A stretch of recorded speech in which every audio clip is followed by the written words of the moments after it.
em sanduíche. Em nosso circuito elementar, além do gerador de tensão e da resistência, podemos inserir outros elementos, como bobina e capacitor. Sem bagunça, por favor. Isso aqui é um curso de alta eletricidade. Então, o que é exatamente um capacitor? Suponha que você tenha duas finas folhas de metal, que você coloque uma em frente à outra e que você ligue dessa forma sobre sua fonte de tensão. Aquela conectada em mais vai perder elétrons, quer dizer que ela vai carregar positivamente. A outra, ao contrário, vai recuperar elétrons, ela vai se carregar negativamente. Isso para ao final de um certo tempo, e dizemos que o capacitor está carregado. Os elétrons, de um lado, adorariam passar para o outro lado, mas não há condutor.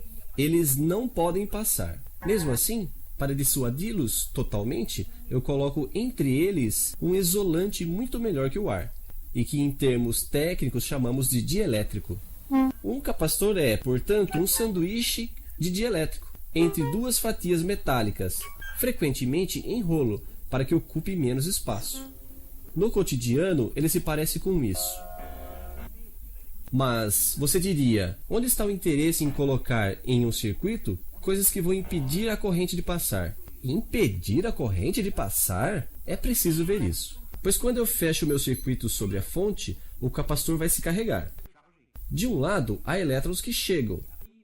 Do outro, uma quantidade igual de elétrons que partem. Está certo que os elétrons não passam pelo capacitor, mas eles passam firmes e fortes pelo resto do circuito, o que faz uma corrente elétrica, que por convenção representaremos por uma flecha, no sentido inverso dos elétrons. Corrente que vai diminuir até que o capacitor esteja carregado ao máximo. Nesse momento, se desligamos a fonte de tensão e fechamos o circuito desta forma aqui, os elétrons, super felizes por encontrarem um caminho, vão se precipitar. Isso refaz a corrente elétrica, mas no outro sentido.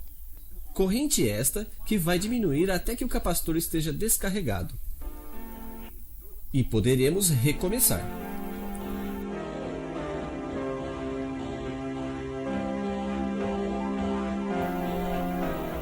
Mas quanto tempo o nosso capacitor leva para se carregar e para se descarregar? Com um relógio não é muito fácil de ver, mas nossas flechas de intensidade foram especialmente elaboradas para desenhar as curvas.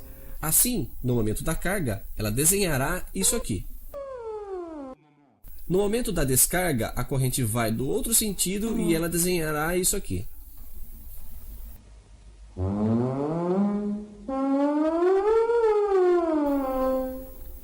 O tempo que um capacitor leva para se carregar e se descarregar depende da resistência em série no circuito, mas depende também do que chamamos de capacitância do capacitor.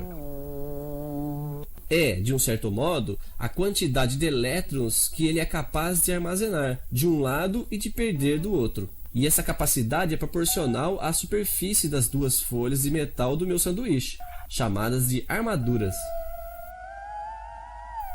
Ela depende também da espessura do dielétrico e de sua natureza.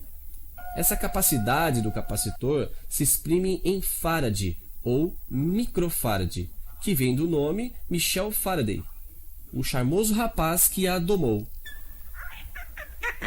Vimos como variar a corrente. Vejamos agora como variar a tensão nos terminais do capacitor. Quando o circuito está aberto e o capacitor descarregado, a tensão é nula, evidentemente. Assim que o capacitor é carregado, a corrente não passa mais. A tensão é máxima e igual àquela da fonte. Como você pode ver, corrente e tensão não variam de forma alguma ao mesmo tempo. O máximo de corrente intervém sempre antes do máximo de tensão. Nos terminais do capacitor, a corrente máxima está na frente da tensão máxima, mas falaremos disso depois. Assim, podemos dizer que o capacitor, assim como sua companheira bobina, um pouco de seriedade, por favor. Enfim, como eu dizia, que o capacitor é um senhor que se interessa às variações. ou quando a tensão da fonte varia bruscamente, como em nossas experiências, ou, sobretudo, quando temos que usar uma fonte alternada, que é o caso, muito frequentemente na vida cotidiana.